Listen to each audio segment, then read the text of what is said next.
যেই বাইতুল্লাহর সীমানায় বসে একবার যদি ডাক দাও আল্লাহ, সাথে সাথে 1,00,000 বার আল্লাহ বলার সওয়াব। বাইতুল্লাহর সীমানায় বসে যদি একবার বলো সুবহান, 1,00,000 বার সুবহান বলার সওয়াব। বাইতুল্লাহর এরিয়ায় যদি একটা সিজদা দাও, 1,00,000 সিজদার সওয়াব আল্লাহ দান করবেন। এমন একটা দামি ঘরের পাশের মানুষগুলো এত বড় চরিত্রহীন হলো কেন? দুনিয়ার অন্য কোথাও এত খারাপ মানুষ নাই, বাইতুল্লাহর এরিয়ার মানুষ, পাশের মানুষগুলো এই পরিমাণ লম্পট চরিত্রহীন কেন? এর একমাত্র কারণ, অনেকগুলো কারণের বড় একটা কারণ, এদের কোনো মুরব্বী ছিল না। ঈসা নবী চলে গেছেন, 500 বছরের প্লাস, এর মধ্যে কোনো নবী নেই। মানুষগুলো মুরব্বী না থাকলে বেপরোয়া চলে, গরুর গলায় রশি আর মালিক না থাকলে গরুর আর কোনো টেনশন নাই, স্বাধীন। জমিনের মধ্যে স্বাধীন স্বাধীন করে যারা চলে এদের জিন্দেগি ভালো না। আকাশে স্বাধীনভাবে পাখি উড়ে, কোনো দাম নাই, খাঁচার মধ্যে যেটা আটকায় গেছে ওটার মূল্য বেড়ে গেছে। সমুদ্রের ভেতরে 1000 কোটি ধরনের মাছ স্বাধীনভাবে দৌড়ায়, যেখান থেকে সেখানে দৌড়ায়, দাম নাই, জালের মধ্যে আটকায় গেছে, বাজারে উঠছে, দাম বেড়ে গেছে। রাস্তায় কুকুর ঘুরে, কোন কুকুরের দাম নাই, মালিকের শিকল যেই কুকুরের গলায় লাগানো, কুকুরের দাম বেড়ে গেছে। জঙ্গলের হাজারো প্রাণীর কোনো মূল্য নাই, স্বাধীন। কিন্তু যেই প্রাণীটা মালিকের খাঁচায় আটকায় গেছে, চিড়িয়াখানার মধ্যে গেলে, তার ওখানে গেলে টাকা লাগে, দাম বেড়ে গেছে। ঠিক ও বৃহত্তর নোয়াখালীর মুসলমানেরা, স্বাধীনভাবে তুমি চলবা, কোনো মূল্য নাই, কালেমার রশি গলায় লাগায় রসুলের তরিকায় আলেমরে মাইনা চলবা, তোমার দাম এতটাই বাড়বে, নূরের সৃষ্টি ফেরেশতার থেকেও বেশি। সব উম্মত জান্নাতে যাবে, যারা নবীকে মানে না তারা জান্নাতে যাবে না। কিলা মান আবা, সাহাবায়ে কেরাম বললেন, ইয়া রাসূলুল্লাহ, কারা আপনাকে মানে না, অস্বীকার করে, তাদের পরিচয় দেন। রহমতের নবী জবাবটা ডাইরেক্ট না দিয়া মাঝখানে একটা মুহাব্বতের আওয়াজ দিয়ে দিলেন, মান আতাআনি দাখালাল জান্নাহ, যে আমি মুহাম্মদের অনুসরণ করবে সে জান্নাতি। আপনাদের থেকে জবাব চাইতেছি। সাহাবায়ে কেরাম প্রশ্ন করলেন, নবী আপনাকে মানে না, তারা কারা? নবীজি ডাইরেক্ট জবাব দেওয়ার আগে বললেন, যারা আমার অনুসরণ করবে তারা জান্নাতি। বুঝা গেল যারা নবীর অনুসরণ করে তারা নবী মানে। রহমতের নবী বললেন, যারা আমার অনুসরণ করবে তারা জান্নাতি। আপনাদের থেকে বলেন এই কথার বিপরীত কথাটা কি হবে? যারা নবীর অনুসরণ করবে তারা জান্নাতি, এই কথার বিপরীত দাঁড়ায় যারা নবীর অনুসরণ করে না তারা জান্নাতি না। তবে নবীজি এ কথা বলেন নাই যারা আমার অনুসরণ করে না তারা জান্নাতি না, নবী এ কথা বলেন নাই। খুব খেয়াল করেন। কিন্তু সাহাবায়ে কেরামের প্রশ্ন, নবী আপনাকে মানে না, তারা কারা? রহমতের নবী জবাব দেওয়ার আগে বললেন, যারা আমার অনুসরণ করবে তারা জান্নাতি। এর বিপরীত কথা হয়, নবী বলে নাই, বিপরীত কথাটা এমন দাঁড়ায় যারা নবীর অনুসরণ করবে না তারা জাহান্নামী। আসলে নবী এই কথা কখনো বলেন নাই যে আমার অনুসরণ যে করবে না সে জাহান্নামী, নবী বলেন নাই। নবী কি বলছেন? ওয়ামান আসানি ফাকাদ আবা, যে আমার বিরোধিতা করবে সে জাহান্নামী। কি বুঝলেন এখান থেকে? যারা রসুলের আদর্শ মতো চলে না তারা দুই দল। কয় দল? খুব খেয়াল করেন, এক দল বিদ্রোহী আর এক দল আগ্রহী। ভিন্ন শব্দে আমি বলি, এক দল দরদি আর এক দল বিরোধী। আরো প্র্যাকটিক্যাল বুঝাই বুঝেন। ডান দিক থেকে একটা যুবকের কথার কথা জিজ্ঞাসা করলাম, এই যুবক, নবীজির আদর্শে কেন টুপি পরো না, দাড়ি রাখো না, নামাজ পড়ো না? যুবক আমারে জবাব দিল, নবীর আদর্শে নামাজ পড়া দরকার, টুপি পরা দরকার, পারি না, দোয়া কইরেন হুজুর, চেষ্টা করব। কি বুঝলেন? বিরোধী না দরদি? খুব খেয়াল করো। বাম দিক থেকে একটা যুবকেরে জিজ্ঞাসা করলাম, যুবক, নবীজির আদর্শে কেন দাড়ি রাখো না, নামাজ আদায় করো না? আমার কথাটা শেষ না হতেই যুবক জবাব দিল, দাড়ি না রাখলে অসুবিধা কি, নামাজ না পড়লে অসুবিধা কি? আপনারাই জবাব দেন, এই যুবকের কথার দ্বারা কি প্রমাণ হলো সে আগ্রহী নাকি বিদ্রোহী? কি বুঝলেন, বিদ্রোহী না আগ্রহী? ভালো করে মনে রাখবেন, বিদ্রোহী রসুলের আদর্শের ক্ষেত্রে, বিদ্রোহীর আর এক নাম বেঈমান। দুজনেই কিন্তু নামাজ পড়ে না, একজন আগ্রহী আর একজন বিদ্রোহী। আগ্রহী মুমিন, বিদ্রোহী বেঈমান। যে দাড়ি রাখে না তাকে গালি দেওয়া যাবে না, আগে বুঝতে হবে সে আগ্রহী না বিদ্রোহী। যদি তার কথায় প্রমাণ হয় আমি আগ্রহী তো মুমিন, যদি তার কথায় প্রমাণ হয় সে বিদ্রোহী তো বেঈমান। আরো সুন্দর খোলাভাবে বলি, একজনে নামাজ পড়ে না আর একজন নামাজ পছন্দ করে না। যে নামাজ পড়ে না তাকে গালি দেওয়া যাবে না, যে নামাজ পছন্দ করে না তাকে ছাড় দেওয়া যাবে না, সুযোগ পেলে জুতার বাড়ি। ব্যবধান আছে না নেই? একজনে দাড়ি রাখে না তাকে গালি দেয়া যাবে না, আর একজনে নবীর আদর্শের দাড়ি পছন্দ করে না তাকে ছাড় দেওয়া যাবে না। একজনে কোরআনের আইনে রাজনীতি করে না তাকে গালি দেওয়া যাবে না, আর একজনে আল্লাহর কোরআনের বর্ণিত রাজনীতি পছন্দ করে না তাকে ছাড় দেওয়া যাবে না। কতটা ব্যবধান! একজন মুমিন আর একজন বেঈমান, দুজনেরই দাড়ি নেই, দুজনই নামাজ পড়ে না, একজন মুমিন আর একজন বেঈমান। কত কঠিন কথা!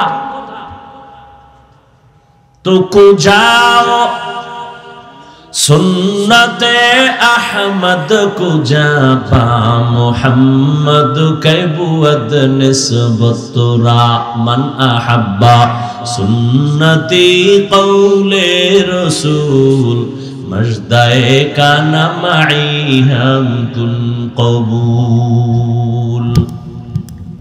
অতএব যে দাড়ি রাখে না তাকে গালি দেওয়া যাবে না, আগে বুঝতে হবে আগ্রহী না বিদ্রোহী। একজনে নামাজ পড়ে না, গালি দেয়া যাবে না, বুঝতে হবে আগ্রহী না বিদ্রোহী। আগ্রহী হলে তাকে গালি দেওয়া যাবে না, সে মুমিন। বিদ্রোহী যদি হয় সে বেঈমান। এখান থেকে শিখার কিছু আছে? কি আছে? একটা লোক নামাজ পড়ে না, রে গালি। একটা লোক দাড়ি রাখে না, তারে গালি। খবরদার, যে দাড়ি রাখে না তাকে গালি দেয়া যাবে না, দাড়ি পছন্দ করে না তাকে ছাড় দেয়া যাবে না। আসেন এবার আয়াতের মধ্যে ঢুকি। ওয়ামা আরসালনাকা ইল্লা রাহমাতাল লিল আলামিন।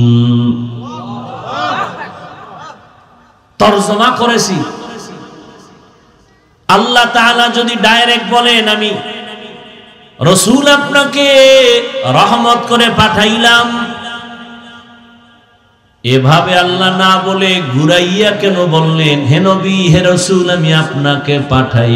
এরপরে বলেন হ্যাঁ পাঠিয়েছি জগৎ সমূহের জন্য রহমত করে। প্রথম আওয়াজ নেতিবাচক, এরপরের আওয়াজ ইতিবাচক। হে রাসূল, আপনাকে জমিনে পাঠাই নাই, হ্যাঁ পাঠিয়েছি রহমত করে। সারা দুনিয়ার মানুষকে আল্লাহ বুঝাইলেন রহমতের নবী ভিন্ন কিছু না, পুরাটাই রহমতের দ্বারা ভরপুর। অনেকে এখানে তর্জমা করে উভয় জগতের জন্য নবী রহমত। আমি তর্জমা করছি না, জগৎ সমূহের জন্য রহমত। উভয় জগৎ মানে দুনিয়ার জগৎ, পরকাল জগৎ। আসলে তো জগৎ এই দুইটাই না, অনেক জগৎ। রুহের একটা জগৎ আলাদা, মায়ের গর্ভের একটা জগৎ আলাদা, দুনিয়ার একটা জগৎ আলাদা, আলমে বরজখ কবর জগৎ আলাদা, হাসরের ময়দানের এক জগৎ আলাদা, জান্নাত ও জাহান্নামের ভেতরের জগৎ আলাদা। আল্লাহ বলেন, হে রাসূল, জগৎ সমূহের জন্য আমি আল্লাহ হলাম রব, আপনাকে বানাইলাম রহমত। আমি হলাম রব্বুল আলামিন, আপনাকে বানিয়েছি রহমাতুল লিল আলামিন। এই কারণেই তো সমস্ত নবীদের মেরাজ জমিনে, আমার নবীর মেরাজ আরশে আজিমে। মেরাজের ওয়াজ করছে না কোন হুজুর? এই জন্য দিকে ঢুকলাম না, বাকিটা বুঝাইতে গিয়ে একটু ঢুকি হালকা। মেরাজ কে হামারা নবী সবএ সামাওয়াত,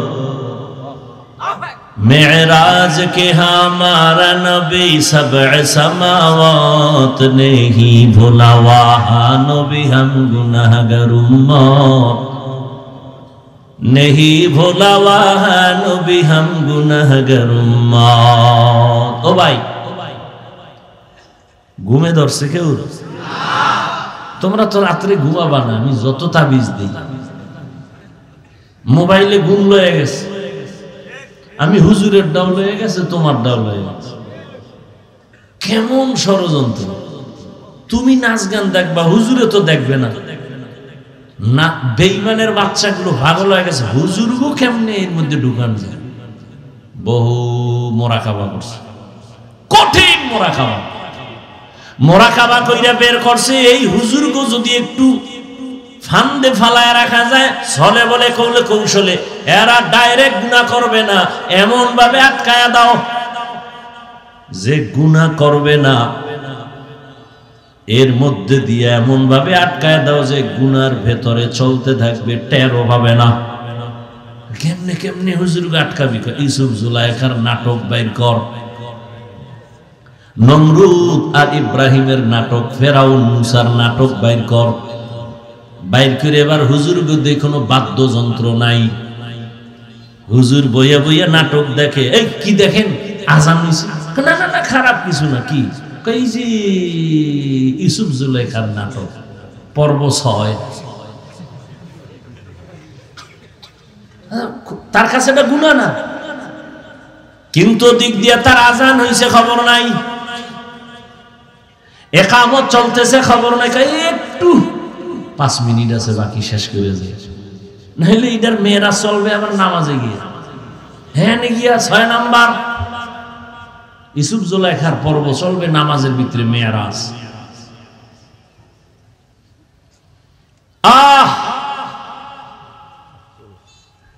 সমস্ত নবীদের মেয়েরাজ জমিনে, রহমতের নবীর মেয়েরাজ হলো আরশে আজিমে।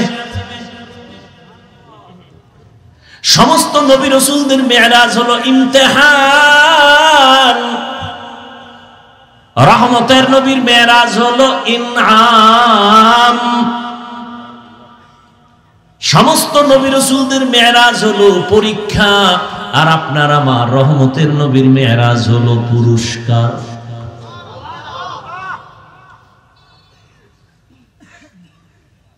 সমস্ত নবীদের মেরাজ পরীক্ষা, আমার নবীর মেরাজ হলো পুরস্কার। সমস্ত নবীদের মেরাজ কেন জমিনে, আমার নবীর মেরাজ কেন আরশে আজিমে? সব নবী রাসূলদের নবুয়তের সীমানা জমিনে, রহমতের নবীর নবুয়তের সীমানা শুধু জমিন না, আরশে আজিম। ওয়ার্ডের মিম্বর সাহেবের সীমানা একটা ওয়ার্ড নিয়া মিম্বর খালি চক্কর লাগায়, ওয়ার্ডের কি হালাত। অন্য ওয়ার্ডে গেলে আর এক মিম্বর কয় তুমি আমার দিয়ে চোখ দাও কেন, তোমার খবর লও। চেয়ারম্যান সাহেব আর একটু বাইরে ঘুরে, কেউ তোমার এত পেরেশানি কেন, কয় তুমি এক ওয়ার্ড নিয়ে আসো, আমি পুরা ইউনিয়নের জিম্মেদারি নিয়ে আসি, আমি সব ঘুরে ঘুরে মানুষের খোঁজ নেই। আবার মন্ত্রী সাহেবের পুরা এরিয়া হলো দেশ নিয়া, উনি দেশের নিয়া ভাবে, খবর নেয়। সরকার প্রধানের এই চিন্তা, মেম্বারের চিন্তা আমার ওয়ার্ডের কি হালাত, চেয়ারম্যানের চিন্তা আমার ইউনিয়নের কি হালাত, এমপির চিন্তা আমার থানার আসনের কি হালাত, সরকারের চিন্তা হলো গোটা দেশের কি হালাত। মুসা নবীর নবুয়তের এরিয়া এতটুকু, সে এতটুকু নিয়ে ভাবেন। ঈসা নবীর নবুয়তের এরিয়া যতটুকু, ওই অতটুকু এরিয়া নিয়ে ভাবেন। আল্লাহর নবীরে নবুয়তের এরিয়া দিছেন সব জমিন, এরপরে লৌহ কলম আরশে আজিম। আল্লাহ কয় নবী এবার আসেন, আপনার নবুয়তের শেষ সীমানাটাও দেখে নেন। সমস্ত নবীদের মেরাজ হলো পরীক্ষামূলক। ইউনুস নবীর আমার আল্লাহ মাছের পেটে ঢুকাইয়া পরীক্ষা নিলেন। মেরাজ, মেরাজ মানে উরুজ থেকে মেরাজ, উরুজ মানে সম্মানের লাইনে উপরে যাওয়া। এটা আবার দুই প্রকার, জাহিরি বাতিনি। মেরাজ দুই প্রকার, জাহিরি বাতিনি। সমস্ত নবীদের মেরাজ, আল্লাহ আমার আপনার নবীরে জাহিরি এবং বাতিনি দুটোটা মেরাজ দান করলেন। জাহিরি ভাবে সম্মানের লাইনে উপরে যাওয়া, বাতিনি ভাবে সম্মান উপরে উঠা। বাতিনি ভাবে কেমন বলে, একই দস্তারখানের মধ্যে সব নবী সাহাবারা বসা, তবে নবীর মর্যাদা বেশি। ময়দানে সব একাকার হয়ে বসছেন, একই সাথে বসা, তবে কোরআনওয়ালা আলেমের মূল্য বেশি। মসজিদের মধ্যে সব মুসল্লিরা বসা, তবে ইমামের মর্যাদা বেশি। এই উরুজ হলো জাহিরি। বাতিনি আর জাহিরি হলো আল্লাহ তাআলা সম্মানের লাইনে নিয়ে যাইতেছেন রহমতের নবীর আসমান ভেদ করে আরশে আজিমে। ইব্রাহিম আলাইহিস সালামকে আল্লাহ আগুনের মধ্যে ফালাইয়া পরীক্ষা নিলেন মেরাজ। হাদিসে পাকে রহমতের নবী বলেন, আল্লাহ যদি কারো মর্যাদা বাড়াতে চান, কিন্তু মর্যাদা বাড়ানোর জন্য যেই পরিমাণ মেডিসিন লাগবে আমল, বান্দার ওই পরিমাণ আমল নাই, তবে আল্লাহ সিদ্ধান্ত নিছেন তার মর্যাদা বাড়াবে নই। সিদ্ধান্ত হয়ে গেছে, কিন্তু তার বাড়ানোর যে মেডিসিন লাগে আমল, এটা নাই। রহমতের নবী বলেন, তখন আল্লাহ তাকে কঠিন পরীক্ষায় ফালাইয়া ধৈর্য দাঁড়াইয়া এরপরে মর্যাদা বাড়ায়। ইব্রাহিম নবীকে আগুনের মধ্যে ফালায়া কঠিন পরীক্ষা। মালিকের উরুজ হচ্ছে সম্মানের দিকে আগায়, মালিকের সাথে সম্পর্ক কাছাকাছি হইতেছে, মোহাব্বত বাড়তেছে। মালিক তাকে সম্মানের সাথে উপরে নিতেছেন, আল্লাহর কাছে ডাকতেছেন, আরে বান্দা, তুমি যদিও জমিনে সবার সাথে মিলে আছো, তবে তোমার কলবের তাআল্লুক আমার আরশে আজিমের সাথে হয়ে আছে। তুমি খানা খাইতেছো, আমরা সবাই খানা খাই, কিন্তু আল্লাহর প্রিয় বান্দা খানার মধ্যে আমার মালিকের সাথে কথা বলে। খানা খায় খায় খায় খায়, এর মধ্যে আবার আল্লাহ কয়ে ডাক দেয়, দেয় না? খানা খায় বিসমিল্লাহ ছাড়া বলে না। লাকাল হামদু ওয়া লাকাশ শুকর, মাওলার সাথে কথা চলতেছে। উরুজ। ইসমাইল নবীর সাথে আল্লাহ মেরাজ দিলেন, উরুজ দিলেন, সম্মান বাড়ালেন। সুরির নিচে ঢুকাইয়া পরীক্ষায় ফালায়, কয় এবার তোমার উরুজ হবে।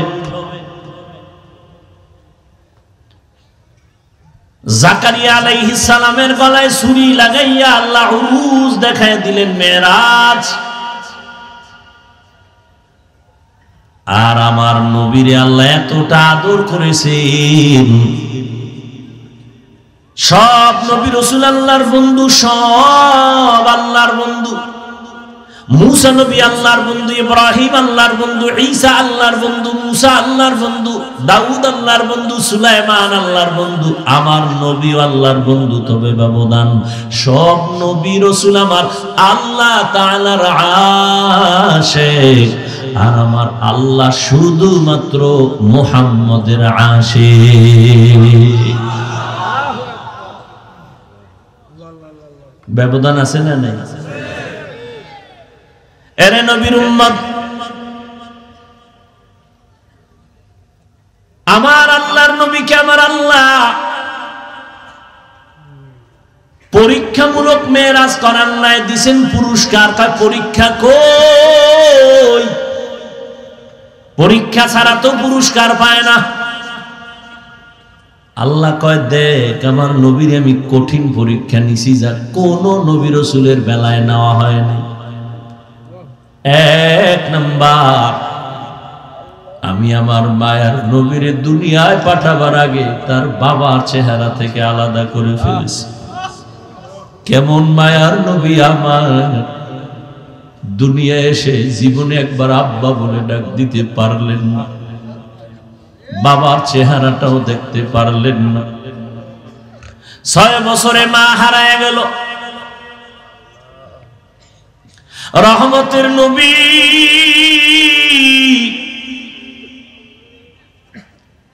ছয় বছরে অবস্থা মা আমেনার মরণ এসে গেল। বিদায় বেলা মা কান্না করে, আর দাদা আব্দুল মুত্তালিবের কয়, নাতি তোমার হাতে দিয়ে গেলাম, খেয়াল রেখো তোমার নাতির দিক। কেমন মায়ার নবীর পরীক্ষা! নবীজি কাঁদেন, আমি কাকে মা বলে ডাকবো? সন্তান বিপদে পড়লে দ্রুত টেলিফোন করে, বাবা আমি বিপদে পড়ছি, তাড়াতাড়ি আসো, উদ্ধার করো। মাকে বলে, মা একটু কলিজা দিয়া দোয়া করবা যেন আমার মুসিবত দূর হয়ে যায়। নবীর বাবাও নাই, নবীর মাও নাই। 8 বছর যখন নবীর বয়স, তখন দাদা আব্দুল মুত্তালিব বিদায় নিয়ে চলে গেলেন। দুনিয়া দারুল আসবাব। রহমতের নবীর উপরে 2টা ছায়া ছিল দুনিয়ার লাইনে। এক ছায়া চাচা আবু তালেব, আর এক ছায়া হলো তার সহধর্মিনী আম্মা জান খাদিজাতুল কুবরা রাদিয়াল্লাহু আনহা। কেমন কঠিন!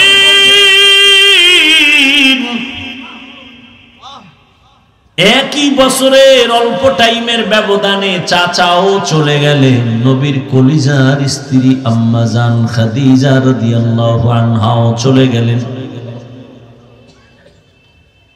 ওদিকে এমন একটা জায়গায় নবীরে পাঠাইলেন, এমন একটা সমাজে, যেই সমাজের মানুষগুলো পৃথিবীর নিকৃষ্ট, লম্পট, চরিত্রহীন। আরে মসজিদের পাশের মানুষগুলো অন্য মানুষের তুলনাতে একটু লাইনে থাকে। মসজিদ তো, খবরদার জোরে সাউন্ড দিয়ে গান বাজাইস না, এটা নিয়ম আছে না? মসজিদের দূরের মানুষের তুলনায় পার্শ্বের মানুষ একটু ভালো থাকে। জমিনের মধ্যে আল্লাহ শ্রেষ্ঠ মসজিদ বানাইলেন বাইতুল্লাহ। ইন্না আউওয়ালা বাইতিন উযিআ লিন-নাসি লাল্লাযী বিবাক্কাতা মুবারাকান ওয়া হুদা, মুবারাকান ওয়া হুদাল লিল আলামিন।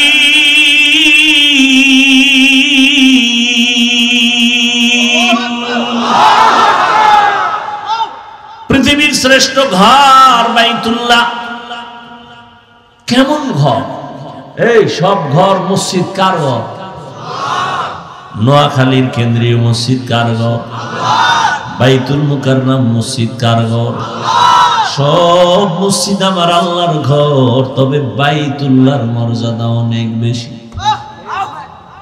যেই বাইতুল্লাহর দিকে তাকাইয়া থাকবি সওয়াব, যেই বাইতুল্লাহর সীমানায় বসে একবার যদি ডাক দাও আল্লাহ, সাথে সাথে 1,00,000 বার আল্লাহ বলার সওয়াব। বাইতুল্লাহর সীমানায় বসে যদি একবার বলো সুবহান, 1,00,000 বার সুবহান বলার সওয়াব। বাইতুল্লাহর এরিয়ায় যদি একটা সিজদা দাও, 1,00,000 সিজদার সওয়াব আল্লাহ দান করবেন। এমন একটা দামি ঘরের পাশের মানুষগুলো এত বড় চরিত্রহীন হলো কেন? দুনিয়ার অন্য কোথাও এত খারাপ মানুষ নাই, বাইতুল্লাহর এরিয়ার মানুষ, পাশের মানুষগুলো এই পরিমাণ লম্পট চরিত্রহীন কেন? এর একমাত্র কারণ, অনেকগুলো কারণের বড় একটা কারণ, এদের কোনো মুরব্বী ছিল না। ঈসা নবী চলে গেছেন, 500 বছরের প্লাস, এর মধ্যে কোনো নবী নেই। মানুষগুলো মুরব্বী না থাকলে বেপরোয়া চলে, গরুর গলায় রশি আর মালিক না থাকলে গরুর আর কোনো টেনশন নাই, স্বাধীন। জমিনের মধ্যে স্বাধীন স্বাধীন করে যারা চলে, এদের জিন্দেগি ভালো না। আকাশে স্বাধীনভাবে পাখি উড়ে, কোনো দাম নাই, খাঁচার মধ্যে যেটা আটকায় গেছে ওটার মূল্য বেড়ে গেছে। সমুদ্রের ভেতরে 1000 কোটি ধরনের মাছ স্বাধীনভাবে দৌড়ায়, যেখান থেকে সেখানে দৌড়ায়, দাম নাই, জালের মধ্যে আটকায় গেছে, বাজারে উঠছে, দাম বেড়ে গেছে। রাস্তায় কুকুর ঘুরে, কোন কুকুরের দাম নাই, মালিকের শিকল যেই কুকুরের গলায় লাগানো, কুকুরের দাম বেড়ে গেছে। জঙ্গলের হাজারো প্রাণীর কোনো মূল্য নাই, স্বাধীন। কিন্তু যেই প্রাণীটা মালিকের খাঁচায় আটকায় গেছে, চিড়িয়াখানার মধ্যে গেলে, তার ওখানে গেলে টাকা লাগে, দাম বেড়ে গেছে।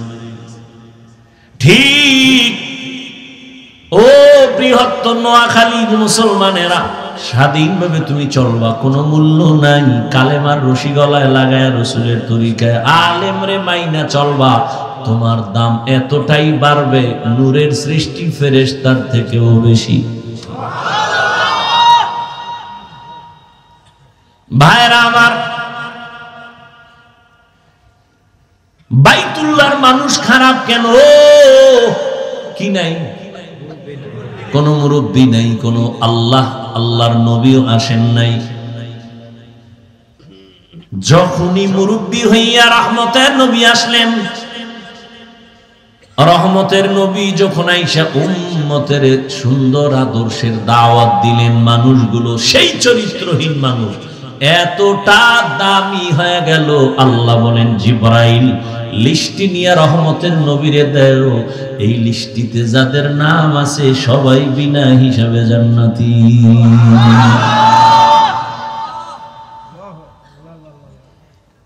বিদায় বেলা রহমতের নবী চ্যালেঞ্জ দিয়ে গেছেন, ও উম্মতেরা, দুটো জিনিস রেখে যাই, ধরে না যদি রাখতে পারো, তোমাদের সম্মানও যাবে না, ঈমানও যাবে না। قال رسول الله صلى الله عليه واله وسلم, এই ওই জায়গায় একটা লোক, ও মনে হয় যায় না, ভয়ে, যাও বাবা, ওই যে উঠছিল গেছে না, আবার ওখানে ভেজাল লাগাই সব নষ্ট করো না, তোমার সমস্যা থাকলে যাও। এটাই তো দুনিয়ার পরীক্ষা। সিনেমা হলের দরজাও খোলা, মসজিদের দরজাও খোলা, ওদিকে জাহান্নামের মার্কেট বাজারও চলতেছে, এটা জান্নাতের মার্কেটও চলতেছে, পরীক্ষা চলতেছে, কই ঢুকবি? হ্যাঁ, ওখানে দোকানপাট চলে, ওখানে খেলনা, ওখানে বেলুন, ওখানে নারী, ওখানে পুরুষ, ওখানে যুবক যুবতী, অবাধে কবিরা গুনাহ চলতেছে দোকানপাটে। চলে না? এখানে জান্নাতের বয়ান চলতেছে, ওখানে জাহান্নামের বাজার মিলাইছে ওয়াজ উপলক্ষে। ওয়াজ উপলক্ষে জাহান্নামের বাজার না, ওটাও জান্নাতের বাজার? যদি তাই হয় তাহলে ওয়াজ উপলক্ষে দরকার কি বাজারের? দুই একটা খানা দানার দোকান থাকতে পারে, দূরের মানুষ আসবে, ক্ষুধা লাগবে, খাবে। খেলনার দোকান কেন? বেলুনের দোকান কেন? সেখানে আবার এমন দোকান কেন বেপর্দা নারী ঢুকবে, পুরুষ ঢুকবে? এই কবিরা গুনার দায়ভার কে নিবে? বলে গেলাম এখানে না, সারা দেশের হালাত বড় খারাপ। ওই যে শুরুতেই বলেছিলাম, বলবে হুজুর বাদ দাও, আকাম বাদ দেওয়া যাবে না। ওয়াজে আসছে, বেলুন কিনছে, বেলুন, প্লাস্টিকের মাছ, মোনাজাতের ঘরে কান্দে লইয়া ঝুলায় ঝুলায় বাড়ি যাবে। ম্যাডাম কইবে ওয়াজের তে কি পাইছো? বলে বেলুন মোনাজাতে কবুল হয়ে গেছে, নিয়ে আইছি। হাসো, হাসো কেন? তারও কিন্তু কারণ আছে।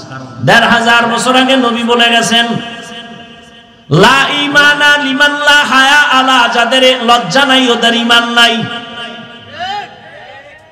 পাগলের কোনো লজ্জা আছে নি? এজন্য হাসে, আবার কান্দে, আবার দৌড় দেয়। অথচ আমি এখানে এতক্ষণ পর্যন্ত যতটা কথা বলছি, একটাও হাসির কথা বলিনি। আল্লাহ হেদায়াত দান করুন। বড় কঠিন হালাত। ও পর্দার আড়ালের আম্মা জানেরা, আসেনি? প্যান্ডেলে বয়ে শুধু গল্প। বছরের একদিন পাইছি, এই সমাবেশ আর কবে হবে? বুঝান, একটু কাছে আইও, খবর নেই। ভালো কথা কইব না কইব তোর স্বামী বিদেশ নি, কয় কি হালাত না? ভালোই, এরকম আজীবন থাকলি বালা। গল্প করতে করতে বয়ান কি হলো খবর নাই, বয়ানের প্রয়োজনীয়তাই মনে করে না। গল্প করে করে আসছে, আবার বাসায় যাবে। অথচ আম্মাজানদের বয়ান বেশি শোনা দরকার। বাবার তুলনায় মায়ের অবদান সন্তানের উপরে অনেক বেশি। এরে আম্মাজান, এই জমিনের মধ্যে আপনারাই হলেন বড় দামি। জমিনে যত নবী আল্লাহ পাঠাইছেন সব মায়ের সন্তান। আরে আম্মা জান, আপনারা সাহাবায়ে কেরামদের মায়ের মতোই দামি মা। আলেম হাফেজে কোরআনদের মায়ের মতো দামি। আরে আম্মা জানেরা, এ দুনিয়ায় যত ভালো সন্তান আছে সব আপনাদের কারণে। সময় যদি থাকে আমি শেষের দিকে দুই একটা ঘটনা শোনায় যাব। দুই একটা কিসসা কাহিনী না বললে আমার নাম থাকে। এই নোয়াখালীরা, হাফিজুর রহমান কিসসা কাহিনীর ওয়াজ করে, তো দুই একটা শুনেই তৈব না? সময় পাইলে শুনাবে।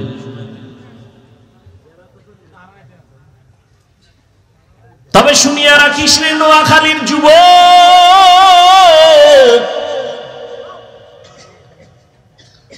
ওই কিসসা কাহিনী বলিয়া যদি দুইটা মানুষ চোখের পানি ছাইরা নামাজি হয়ে যায়, এর থেকে সফলতার কিছুই নাই। তুই বিরোধিতা করো না যেন জাহান্নাম খরিদ করো।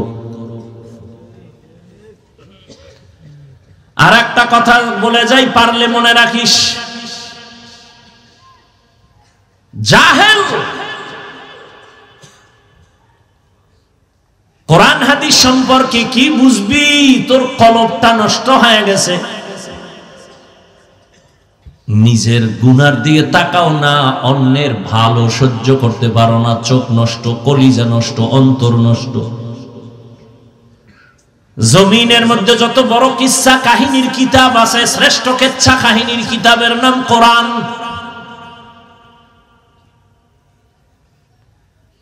জমিনে সর্বশ্রেষ্ঠ কিচ্ছা কাহিনীর দ্বিতীয় কিতাব হাদিস। এবার ওই জাহেলদেরকে বুঝাবার জন্য একটু আমাকে উলামায়ে কেরাম একটু আমাকে সায় দেন, একটু সাহস দেন। ওই জাহেলরা দেখুক কোরআন হাদিসের মধ্যে কিসসা আছে না নাই। উলামায়ে কেরাম বলবেন, এই তোরা কোরআন বুঝো না, তোরা বকবক করো কেন? আলেমরা বলবে আসেনি। বলেন কোরআন শরীফের মধ্যে হাতির কিচ্ছা আসেনি, সাপের কিচ্ছা আসেনি, ব্যাঙের কিচ্ছা আসেনি, বাঘের কিচ্ছা আসেনি, পিঁপড়ার কিচ্ছা আসেনি, মশা মাছির কিচ্ছা আসেনি। তো এই জাহেলগুলো কি বলে কিচ্ছা কাহিনী নেই? বরং আমি যদি বলি সময় নাই, 2000 আয়াত আছে শুধু কেচ্ছা কাহিনী, কেচ্ছা কাহিনী, কেচ্ছা কাহিনী। কয় হাজার আয়াত? 2000। সময় নাই, দিছে তাফসিরুল কোরআন মাহফিল 1-1.5 ঘন্টা। কি হবে টানা এক বক্তাকে 2-3 দিন দিলে এবার একটা বিষয়ের উপরে আলোচনা করলে এবার কিছু বোঝা যায়। 13টা আয়াত পড়ে তরজমা বলা, এর নাম তাফসির না। এটা তাফসির নামের ভণ্ডামি। আমি না নোয়াখালী আইলে বলি, সাইজ করি নোয়াখালী লাগে এই কথা কইয়া যে বাংলাদেশের আলেমগো তাফসির শিখাইয়া গেছে। তাফসির কি, কেন, কিভাবে শিখাইয়া গেছে এ নোয়াখালীর রত্ন হাবিবুল্লাহ মিসবাহ রাহমাতুল্লাহ। কি বুঝো তাফসিরে? কি বুঝো? বিসমিল্লাহর বাণী আলোচনা করলে 3 দিন চলে যাবে। কি বুঝো তাফসিরে? বয়ে বয়ে গুনো কলম দিয়ে কয়টা আয়াত কইছে না? কে শিখাইছে তাফসির? ইউটিউবে থাকতে পারে মিসবাহ রাহমাতুল্লাহ আলাইহি। এর বয়ান বুঝতে হলেও কিছু জ্ঞান নিয়ে বসা লাগে, নাহলে বুঝবেও না। ভিজিটিং কার্ডে মুফাসসির লিখতে লজ্জা লাগে না তো? আর 1000 কাট করতে 300-400 টাকা লাগে। তো মুফাসসির লিখলে আর সমস্যা নেই। মুফাসসিরে কোরআন সময়ের আলোড়ন সৃষ্টিকারী বক্তা, যে বক্তা হের কাটে লেখে কেসা বেহায়া, কপাল কেমন পড়া পড়ছে, নিজের প্রশংসা নিজে করে, মুফাসসিরে কোরআন। আর আমার নামে মাওলানা না লাগলে আল্লাহ সাক্ষী আমি খুশি। আল্লামা লেখলে তোরা ধৈর্য ফলে আল্লামা লেখছো গা। দেখি টাইটেল টুইটেল সারা দিয়ে আল্লাহ সম্মান দেয়। সম্মান দেওয়ার মালিক টাকা না আল্লাহ? তা তো টেনশন কিসের? এই বেটা নোয়াখালী বাবারা ধমক দিয়ে বলে, মোহাব্বতে বলে, রাগ করো না, মাপ চাই পায়ে দূরে। তোমরাই তো বলো হাফিজ রহমানের এলেম নাই, কিছু নাই, আইছো কেন? তো প্রশ্ন তোমাকে করবো, আসছো কেন? তুমি না এই সিপা সাপায় আওয়াজ দিছ যে অজের লাভ নাই, কেচ্ছা কাহিনী কয়, এলেম নাই, কিছু নাই, এই নেই সেই নেই, তো তুমি আসছো কেন? সোনাবন্ধের গান গাই না আমরা, ওই কেচ্ছা বলি যা শুনলে মানুষের দিল নরম হয়, চোখে বানিয়েছে। আমরা সোনাবন্ধের গান গাই না। জিন্দগি মে বন্দগি তু করনা হে, जिंदगी में बंदगी तू करना है, जिंदगी बे बंदगी शर्मिंदा है, जिंदगी बे बंदगी शर्मिंदा है। यहाँ हम सब मुसाफिर, दिल ना लगा, अहले दिल की नजर से रूह करता जा, शाह दौलत सब फकीर गर नेक ने है, शाह दौलत सब फकीर गर नेक ने है, जिंदगी में बंदगी तू करना है, जिंदगी में बंदगी तू करना है, जिंदगी बे बंदगी शर्मिंदा है, जिंदगी बे बंदगी शर्मिंदा है।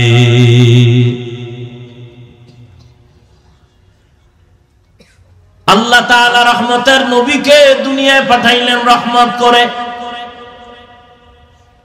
নবী যখন বাইতুল্লাহে চলে আসলেন, মক্কার আমূল পরিবর্তন হওয়া শুরু হয়ে গেল।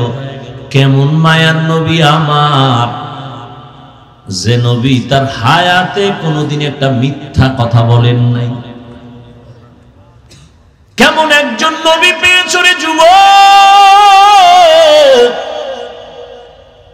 যেই নবীর হায়াতে কোনোদিন একটা গালি কাউকে দেন নাই। এমন গর্ব করার মতো নেতা আর আছে কেউ? এই আমগুর নেতা খেতা যার পিছে ঘুরো, একজন বাইর করছে মিশা হয় না। মোবাইলটা কানে লাগায় ঘরের মধ্যে থাইকা জিগায়, ওই সাহেব কই? ঘরে বয়াকা আমি জমি নেই নাই। কেমন একজন মায়ার নবী, রহমতের নবী আমার, ১৫০০ বছর আগে বলে গেছেন, দুই জিনিস রেখে গেলাম ধরে রাখ, জীবনে ঈমান যাবে না, সম্মান যাবে না। এক হলো নবীর আদর্শ, দ্বিতীয় কোরআন। এই দুই জিনিস ১৫০০ বছর পরে এখনো যাদের কাছে আছে, এদের মতো সম্মানে এখনো জমিনে কেউ নেই। চেয়ারম্যানের চেয়ারের মেয়াদ শেষ, এমপির মেয়াদ শেষ, মন্ত্রীর মেয়াদ শেষ, এসপির মেয়াদ শেষ, ডিসির মেয়াদ শেষ। কোরআনওয়ালা নবীর আদর্শওয়ালারা যে চেয়ারে বসছেন, এই চেয়ারের তো কোনো মেয়াদই নেই। আবার শেষ কিসের? ভালো করে মনে রাখিও, টাকা দিয়া সম্মান কিনলে প্রথম ফুলের মালা, ফাইনালে জুতার মালা। আর আমার আল্লাহ যাকে সম্মান দান করবেন, ওই বান্দা দুনিয়ায়ও বাদশাহ, পরকালেও বাদশাহ।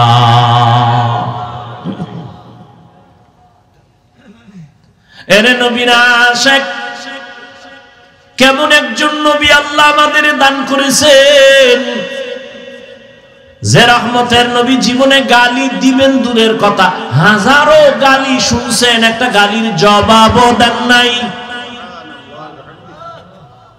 আরো আশ্চর্য কথা, কেমন মায়ার নবী আমার, জীবনে কোনদিন মায়ার নবী চোখ মোবারক দুইটা গরম করে কারো দিকে তাকান নাই, চোখ গরম করে তাকান নাই। কেমন মায়ার নবী,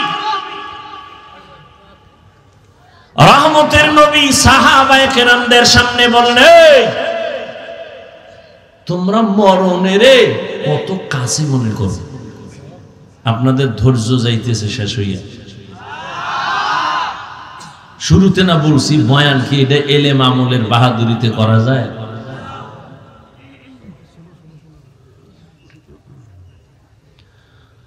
হায় হায়। নবী জিজ্ঞাসা করেন, মরণকে কত কাছে মনে করেন? একজন সাহাবী বলেন, ইয়া রাসূলুল্লাহ, আমি ফজরের নামাজ পড়িয়া ভয় পাই, জোহরের নামাজ আদায় করতে পারবো কিনা, এর মাঝে আজরাইল চলে আসবে।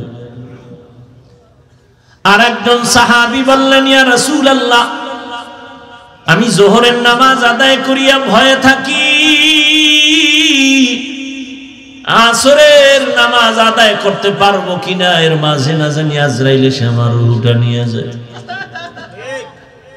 আর একজন সাহাবী বলেন, ইয়া রাসূলুল্লাহ, আমি আসরের নামাজ আদায় করিয়া অপেক্ষা আর ভয়, মাগরিবের নামাজ আদায় করতে পারি কিনা, এর মাঝে আজরাইল চলে আসবে, এই ভয়ে থাকি। রহমতের নবী বললেন, আপনারা তো মরণকে অনেক দূরে মনে করেছেন, মরণ তো এত দূরে না, আরো কাছে। ইয়া রাসূলুল্লাহ, কেমন? কয়, আমি মনে করি নামাজ শেষ, ডান দিকে যখন আমি সালামটা ফিরাই, আমি ভয় অস্থির থাকি, বাম দিকে সালাম ফিরানোর আগে আজরাইল এসে হাজির হয়ে যাবে। মরণ থেকে যতই পালাও, মরণ তোমায় নিবে ঘিরি। যদিও সুদূর আকাশ পানে লুকাও, সেথায় লাগিয়ে সিঁড়ি। নদী পথে নৌকা চালাও ও মাঝি ভাই, বেলা ডোবার আগে আমি ওপার উঠতে চাই। ডুবে গেলে বেলা রে আর উঠে না, ভেঙ্গে গেলে মেলা রে আর জমে না। এরে আল্লাহর বান্দারা, ও আমার কলিজার যুবক, আমি তোমাদের হুজুর বানাবার জন্য আসি নাই। আমি একবারও কিন্তু বলি নাই এবং বলবো না যে আমি পাঁচকল্লি পড়েছি তুমিও বড়। আমি কওমি মাদ্রাসার সন্তান, তুমিও কওমিতে যাও, বলি নাই, বলবো না, ভয় পাইও না। আমি দাওয়াত ও তাবলীগের লাইনের সন্তান, আমি পীরের মুরিদ। একবারও বলি নাই, বলবো না তুমি তাবলীগে যাও, তুমি পীরের কাছে যাও। কি বলবো একটু খেয়াল করে শুনো রে বাবা। তুমি স্কুলে পড়ো, কলেজে পড়ো, চাকরি করো, ব্যবসা করো, ধন্যবাদ ধন্যবাদ ধন্যবাদ। শুধু ধন্যবাদই না, আমি বলবো এই যুবকেরা, স্কুল ছাড়িস না, কলেজ ছাড়িস না, লেখাপড়া করে ডাক্তার হও, ইঞ্জিনিয়ার হও, প্রফেসর হও, ব্যবসায়ী হও, চাকরিজীবী হও। তবে ছোট একটা দাবি আমার, বেয়াদব হইও না রে বাবা। বলতে পারো হাফিজ ভাই বেয়াদব হব না, তার ব্যাখ্যা কি? 3 জায়গায় বেয়াদবি করবা না, মরার আগে জীবন নষ্ট হয়ে যাবে। 1, মা বাবার সাথে কখনো বেয়াদবি করবা না, জীবন নষ্ট। 2, শিক্ষকের সাথে বেয়াদবি করবা না। 3, আলেমের সাথে বেয়াদবি করবা না। মা বাবারে যদি কষ্ট দাও, বরদোয়া লেগে যায়, কপাল শেষ। শিক্ষকের সাথে যদি খারাপ আচরণ করো, বরদোয়া লেগে যায়, জীবন শেষ। আলেমের যদি কষ্ট দেও, বরদোয়া লেগে যায়, তোমার জীবন ধ্বংস হয়ে যাবে মরার আগেই। তুমি ডাক্তার হও, বেয়াদব হইও না। মা বাবার দোয়া নিয়া, শিক্ষকের দোয়া নিয়া, উলামায়ে কেরামের পরামর্শ নিয়া তুমি জেনারেল লাইনে থাকিয়া লেখাপড়া করো, চাকরি করো, বাধা নাই। ও যুবক, তোমার মতো যুবক স্কুল কলেজে পড়ে, 5 বেলার নামাজ পড়ে, তুমি সাক্ষী দাও আসেনি? তুমি কেন পারো না? বিবেক দিয়া বলো, তোমার বিবেক কোথায়? তোমার কপালে কার বরদোয়া লাগছে, কার অভিশাপ লাগছে, বলো, তুমি কেন পারবা না? তোমার মতো জেনারেল লাইনের মানুষটা র্যাব, আর্মি, পুলিশ, বিডিআর এর চাকরি করে, ডাক্তার, প্রফেসর, ইঞ্জিনিয়ার, ব্যবসায়ী, চাকরিজীবী, 5 বেলার নামাজ পড়ে, তুমি কেন পারো না? তোমার মতো যুবক জেনারেল লাইনে থাকিয়াও গাড়ি চালায়, নামাজ ছাড়ে না, নদীর মধ্যে মাছ ধরে, নামাজ ছাড়ে না, কৃষি কাজ করে, নামাজ বাদ দেয় না, বলো তুমি কেন পারো না? কার বরদোয়া জানি লাগছে, তাড়াতাড়ি ক্ষমা নিয়ে নাও। মা বাবার চোখের পানি আর দোয়া ছাড়া জীবনে তোমার সফলতা আসবে না রে বাবা। কারণ এই মা বাবার চোখের পানি তোমার আমার জীবনের সফলতার কারণ। মদিনাতুল মুনাওয়ারা থেকে একজন আল্লাহর প্রিয় বান্দা আসছে ভারতের জমিনে কালেমার দাওয়াত নিয়ে। এই পর্দার আড়ালের আম্মা জানেরা একটু খেয়াল করে শুনবেন। মদিনাতুল মুনাওয়ারা থেকে রাসূলের আশিক চলে আসছে ভারতে কালেমার দাওয়াত দেওয়ার জন্য। ভারতে ঘুরিয়া ঘুরিয়া দাওয়াত দেন, দিতে দিতে এই পরিমাণ বিধর্মী কালেমাওয়ালা হয়ে গেছে। কেউ বলেন 90, আরো বেশি লক্ষ বিধর্মী তার হাতে কালেমাওয়ালা হয়ে গেছে।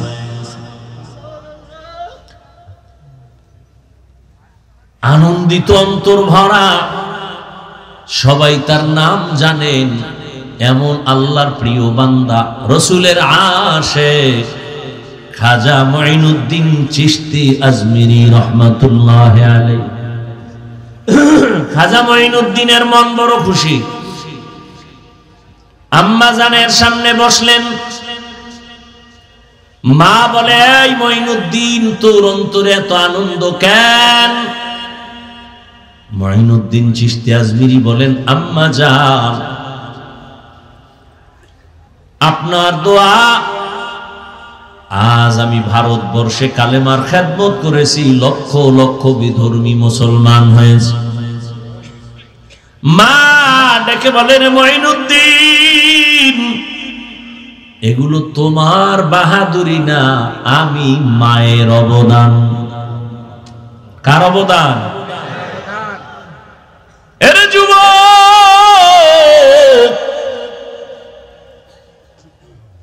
কুয়াকাটা বঙ্গোপসাগর থেকে এক ধাক্কা দিয়া নোয়াখালীর চেয়ারে বসাইছেন আমার আল্লাহ। আমার মা বাবার চোখের পানি, আমার কোনো বাহাদুরি নেই। যেই আল্লাহ চেয়ারে বসান, ওই আল্লাহ যদি বেজার হয় চেয়ার থেকে ফালাইয়াও দিতে পারেন। এই কারণেই তো জান্নাতের টিকিট পাইয়াও আবু বকর নামাজে কান্নার আওয়াজ।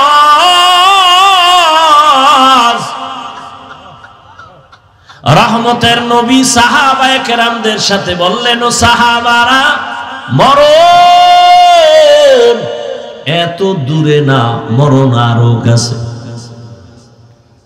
মঈনুদ্দিনের মা বলে, এই খাজা মঈনুদ্দিন, এই অবদান আমি মায়ের। মঈনুদ্দিন চিশতি বলেন, মা বলো তোমার কি অবদান? ও পর্দার আড়ালের আম্মা জানেরা, নিজের সম্মান যদি নিজে ধরে রাখতে না পারেন, কেউ দুনিয়ায় দিতে পারবে না। আপনাদের তো আল্লাহ সম্মানিত করেছেন, আপনারা নবীদের মা, সাহাবায়ে কেরামদের মা, আপনারা তো আয়েশা রাদিয়াল্লাহু আনহার মতোই নারী। এ দুনিয়ায় যত ভালো ভালো সন্তান আসছে, মা আপনাদের অবদানের কারণে। মঈনুদ্দিনের মা চোখের পানি ছেড়ে কাঁদেন আর বলেন, ও মঈনুদ্দিন, আমার গর্ভে যখন তুই আসছো, আল্লাহর কসম আমি ও দিন থেকে এক রাত ঘুমাই নাই। আমি রাতের গভীরে সিজদায় পড়ে কান্না করতাম আর দোয়া করতাম, হে মালিক,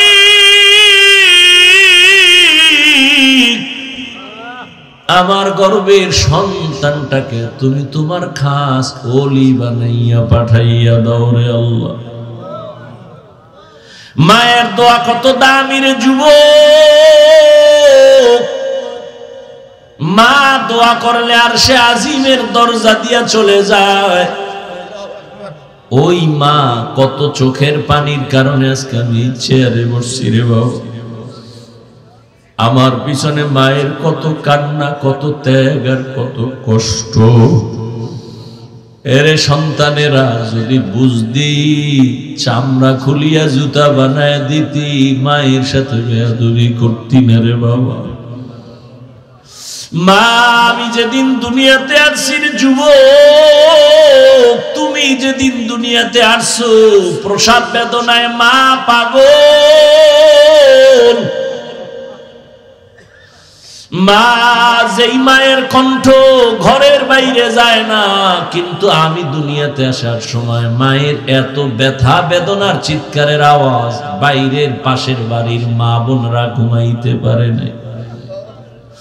আমার দাদি নানি মায়ের ঠান্ডা করে বুঝায়, মা কাঁদে আর বলে, মনে হয় মরিয়াই যাব, সাত আসমান আমার মাথায় চেপে আছে। এক পর্যায়ে মা পাগলের মতো বেহুশ হইয়া যায়, আবার কান্না করে।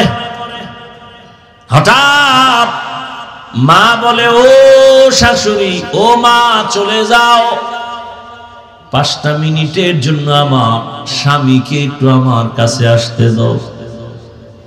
আমার আম্মা জান আব্বা জানের পাইয়া হাতটা ধইরা চোখের পানি ছেড়ে বলে, স্বামী, মা বাবার মায়া ত্যাগ করে তোমার ঘরে আসছি, খাইয়া না খাইয়া তোমার সংসার কাটাইলা। আজ তুমি আমারে মাফ করে দেও, যেইভাবে খেদমত করা দরকার পারি নাই, মরে যাব, দোয়া করি। বাবা বলে, ও বিবি এত অধৈর্য কেন? বলে, 7 আসমানের চাপ আমার মাথায়। এই প্রসব বেদনায় কত নারী দুনিয়া থেকে চলে যায়। ও স্বামী, আমিও বাঁচবো না, দোয়া করিও। বাবা একটা দৌড় দিয়া ওযু বানাইয়া যায় নামাজে গিয়া কান্না করে, ও আল্লাহ, আমার বিবির হেফাজতের জিম্মাদারি হয়ে যাও। এরে সন্তানেরা, খাজা মঈনুদ্দিনের মা কান্না করে আর বলে, রে মঈনুদ্দিন, রাতের গভীরে যায় নামাজে চোখের পানি, এক রাতও আমি কান্না ছাড়া কাটাইতাম না। ওই টাইম তো বড় আরামের, আল্লাহর সাথে কথা বলার নির্জন টাইম। অতিও গভীর হয় রজনী যখন, নীরবে প্রভুর নাম জপিও তখন। প্রভুর করুণা যদি পাইবারে চাও, গভীর রাতে উঠে প্রভুর গুণগান গাও। মঈনুদ্দিনের মা দেখে বলে, রে মঈনুদ্দিন, শুধু আমি তোমাকে গর্বে নিয়ে দোয়া করেছি, কান্না করেছি, এতটুকুই না। আল্লাহর জাতের কসম, তুমি যেদিন দুনিয়াতে আসছো, আমি মা তোমাকে যতদিন আমার দুধ পান করাইছি, আল্লাহর কসম একটা ফোঁটা দুধ বিনা ওযুতে তোমার মুখে দেই নাই। এক ফোঁটা দুধ বিনা ওযুতে তোমার মুখে দেই নাই। এরে আম্মা জান, এমন মায়ের সন্তান কেন জগৎ বিখ্যাত আল্লাহর প্রিয় বান্দা হবে না? সন্তানকে ডাক্তার ইঞ্জিনিয়ার বানাবেন, বাধা নাই, তবে বেয়াদব যেন না হয়। 5 ওয়াক্ত নামাজি, ব্যবহার দিয়ে যেন মানুষের দোয়া নিতে পারে, আলেমদের নেক দোয়া নিতে পারে, এমন একটা সন্তান রেখে যাবেন। ও আমার কলিজার যুবক বাবারা, কয়দিন দুনিয়ায় বাহাদুরি করবা? তোমার আমার চোখের সামনে কত যুবক চলে গেল। করোনার ভেতরে যুবকের লাশ, গাড়ির নিচে, পানির নিচে, ঘুমের বিছানায় যুবকের লাশ।